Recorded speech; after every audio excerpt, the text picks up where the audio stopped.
News 18 Assam north ইষ্টৰ সমূহ দৰ্শকক নমস্কাৰ জনাইছোঁ। মই সাংবাদিক বিপুল বৰ্মনে আৰু আমি সকলো এটা যুৱ নেতাৰ নাম শুনি আছোঁ যে প্ৰাঞ্জল ঘাটোৱাৰ। তেখেত প্ৰাক্তন কেন্দ্ৰীয় মন্ত্ৰী তথা কংগ্ৰেছৰ জ্যেষ্ঠ নেতা, এটা সময়ত কংগ্ৰেছৰ অসম প্ৰদেশ কংগ্ৰেছ কমিটিৰ সভাপতিও আছিলে। তেখেত হ'ল পৱন সিং ঘাটোৱাৰ। তেখেতৰ পুত্ৰ প্ৰাঞ্জল ঘাটোৱাৰ এইবাৰ মৰাণ সমষ্টি হৈছে খোৱাং নামেও নামাকৰণ হৈছে বা ডিব্ৰুগড় সদৰ সমষ্টিৰ ক্ষেত্ৰতো প্ৰাঞ্জল ঘাটোৱাৰৰ নাম ওলাই আছে। এই মুহূৰ্তত প্ৰাঞ্জল ঘাটোৱাৰ আমাৰ লগত আছে। আপোনাক নমস্কাৰ জনাইছোঁ। হয়, মই প্ৰথমতে সুধিব বিচাৰিছোঁ যে প্ৰাঞ্জল ঘাটোৱাৰ, আপুনি বহুদিন ধৰি কংগ্ৰেছ কৰি আছে, NSUৰ পৰা আৰম্ভ কৰি, এই মুহূৰ্তত ৰাইজক কি ক'ব?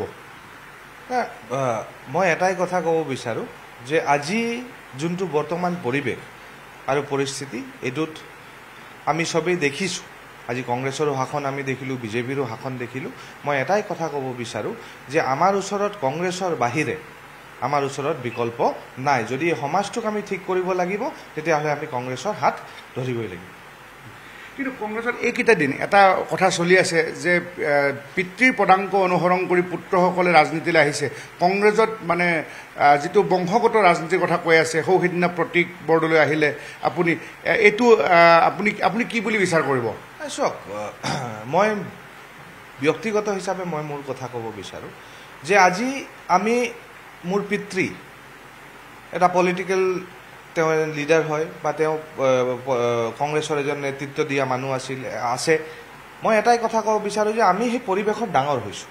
আৰু মই 1999ত যেতিয়া মই স্কুলত ক্লাছ 12ৰ পিছত মই তেতিয়া NSY জইন কৰিছোঁ।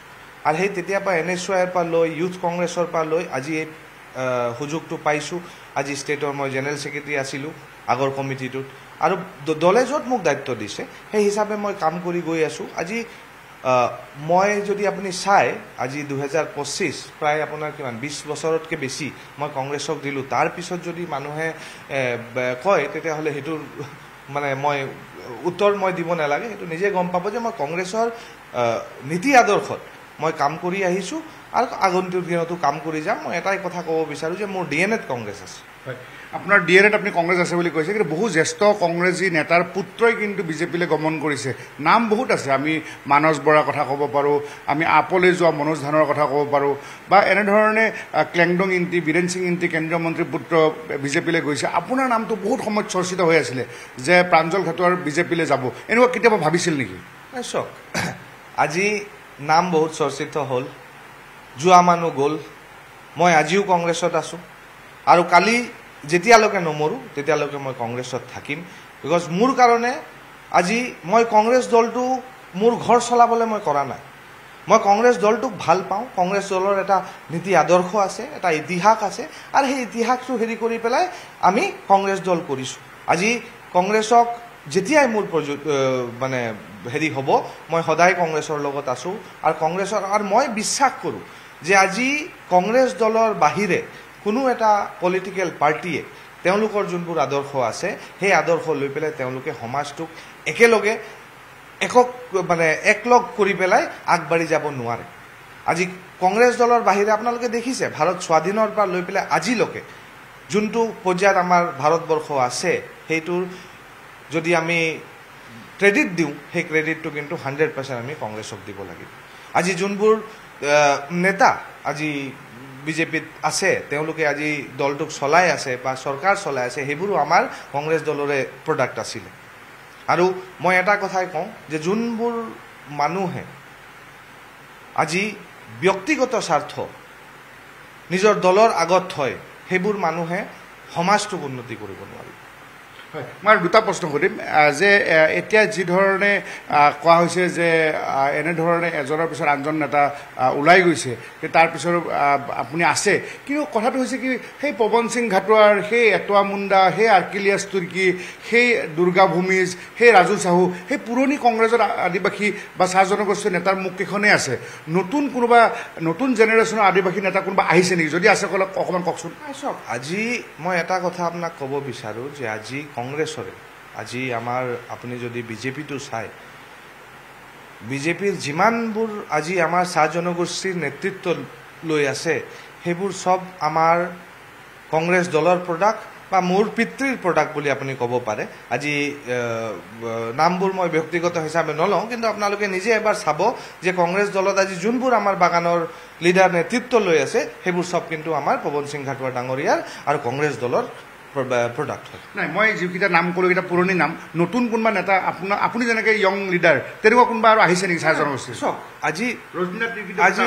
আজি পৰিস্থিতি পৰিৱেশবোৰ আমাৰ বাগানৰ আজি আমি আপোনালোকৰ লগতে এটা সংবাদ মেলত বহিছিলোঁ আজি পৰিৱেশ পৰিস্থিতিবোৰ এনেকুৱা হৈছে যে আমাৰ জনগোষ্ঠীৰ মানুহবোৰে আজি কম্পিট কৰিবলৈ কাম আজি আপুনি যদি চাই এটা সময়ত আজি 10 বছৰ আগত যদি আমি পলিটিক্সটো চাওঁ পলিটিক্সটো বেলেগ আছিলে আৰু আজি পলিটিক্সটো বেলেগ আজি পলিটিক্সটো গোটেই পইচা লৈ পেলাই ড্ৰিভেন হয় আৰু আমাৰ জনগোষ্ঠীৰ মানুহৰ ওচৰত পইচা নাই আজি 251 টকাত আমাৰ মানুহে জীৱিকা কৰি আছে তো তাত আপুনি যদি ভাবে আৰু পলিটিক্সত আজি আপুনি খুজে পইচা দিব লাগে আৰু সেই পৰিৱেশটো আজি আমাৰ বিজেপিয়ে বনাইছে আজি এই ফ্ৰী বি মই সেইটোৱে অথনিও কৈছিলোঁ যে আজি আমি কোনো এটা সমাজক যেতিয়ালৈকে তেওঁলোকক নেতৃত্ব নিদিওঁ যেতিয়ালৈকে তেওঁলোকৰ আজি যেনেকৈ আমাৰ লিডাৰে কয় ৰাহুল গান্ধী ডাঙৰীয়া এটা কথা কৈছে যে যাৰ যিমান ভাগিদাৰী সিমান তাৰ হিস্সেদাৰী হ'ব লাগে আজি আমাৰ জনগোষ্ঠীৰ আপুনি যদি চাই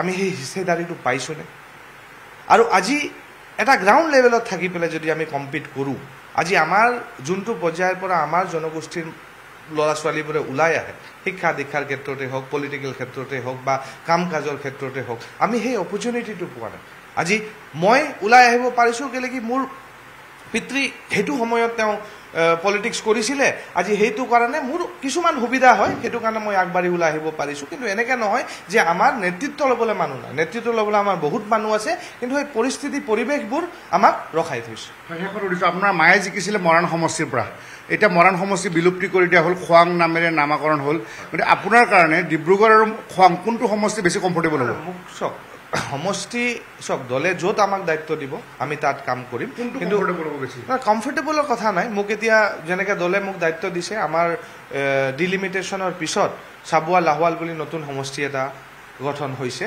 আৰু তাত আমাৰ প্ৰতিনিধিত্ব কৰিছিলে 21 চনত মনোজ ধানোৱাৰ ডাঙৰীয়া লাহোৱালৰ পৰা তেওঁ এতিয়া এৰি গুচি গ'ল 21 চনৰ পৰা সেইটো খালী আছিলে আৰু এইফালে আমাৰ চাবুৱা সমষ্টিত অজয় গগৈ তেওঁ ইলেকশ্যন খেলি তেওঁ গুচি গ'ল তো সেই সমষ্টিটোক আজি মোৰ প্ৰায় অজয় ফুকন নহয় অজয় ফুকন তো আজি মোক এতিয়া সেইটো সমষ্টিত দলে দায়িত্ব দিছে যে তাৰ সাংঘাতিক দিশটো যাতে কেনেকৈ শক্তিশালী কৰিব পাৰোঁ আৰু আজি প্ৰায় 6 মাহৰ পৰা মই সেই সমষ্টিটোত লাগি আছোঁ বাকী দলে আমাৰ হেৰি কৰিব তেওঁলোকে যি ভাল দেখে আমি দলৰ সৈনিক হিচাপে তেওঁলোকে যি আমাক আজ্ঞা দিয়ে বা যি আমাক হেৰি কয় সেইটো হিচাপে আমি কাম কৰি যাওঁ তৰুণ গগৈৰ পুত্ৰ সেনাধ্যক্ষ আৰু পৱন সিং ঘাটোৱাৰৰ পুত্ৰ সৈনিক গতিকে এইবাৰ কেনেকুৱা আশা কৰিছে 26ত নাই যেনেকৈ আমাৰ নেতা APCC সভাপতি গৌৰৱ গগৈ ডাঙৰীয়াই কয় যুঁজ এখন হ'ব এবাৰ যুঁজ এখন হ'ব ঠিক আছে ধন্যবাদ থেংক ইউ এয়া আছিলে প্ৰাঞ্জল ঘাটোৱাৰ বহুতে তেখেতৰ নামটো শুনি আছিলে তেখেতক চিনি পায় আৰু মাজতে বিজেপিলৈ যাব বুলি কথা ওলাইছিলে তেখেতে স্পষ্টকৈ আমাক জনালে আৰু তেখেতে চাবুৱা সমষ্টিটো কাম কৰি আছে লাহোৱাল সমষ্টিটো কাম কৰি আছে খোৱাং সমষ্টিটো লাহোৱাল চাবুৱা নাই তাকে আগৰ বিধানসভা বৰ্তমান যদি এক্সিষ্টিং চলি আছে গতিকে খোৱাং সমষ্টিটো তেখেতৰ বহুখিনি অংশ পৰিছে দেউতাক কেন্দ্ৰীয় মন্ত্ৰী আছিলে মাক বিধায়ক আছিলে মৰাণ সমষ্টিৰ পৰা গতিকে যুৱ নেতা আৰু গৌৰৱ গগৈৰ নেতৃত্বত এইবাৰ 26ত তেখেতে কৈছে যে এইবাৰ যুঁজ এখন হ'ব গতিকে এই মুহূৰ্তত আমি প্ৰভাস সিং কেমেৰা পাৰ্চন আৰু মই এইখিনি সামৰি মাৰিছোঁ ধন্যবাদ আপুনি বিচৰা বাতৰি পাব কেৱল নিউজ 18 এপত নিউজ 18 এপ ডাউনলোড কৰিবলৈ স্কেন কৰক এই QR কোড গুগল প্লে ষ্টৰতো পাব এই নিউজ 18 এপ